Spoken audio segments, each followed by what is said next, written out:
Teacher, horrible things are happening in the world and I don't know what to do. I get sad, I don't know how to help, I don't want to turn blind or feel guilty for being well when others are very bad.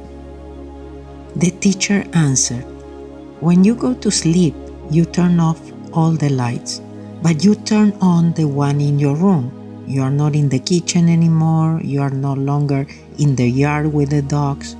You are in the bedroom, where you belong at that moment.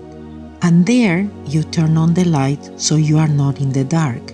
That's how it is in the world. There is war, but you are not there. It is because it's not your place to be there.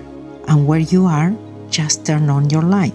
If you have something to share, share it. If you have something valuable to contribute to the world, do it. If you are wise and know how to give advice, give it. If you are pretty and there are a lot of ugly things out there, be prettier.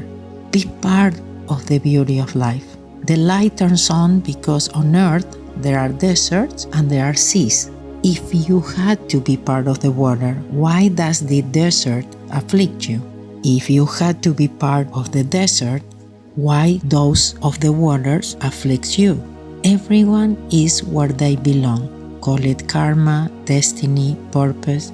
If there is something that the universe has, it is justice. Everything is perfect. If you are not there, you don't have to be there. Not everyone dies in war, and where there is no war, people die. He who has to die, dies. Lives the one who has to live. Why feel guilty? Or do you decide who lives or who dies? What is your responsibility? Just do your thing, that's why you came. And that's why you are where you are. Turn on your light.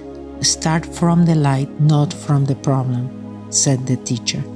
The world, when it is dark, needs more lights on. So let's turn on our light switch, because whatever gets erased from us, it gets erased from everybody.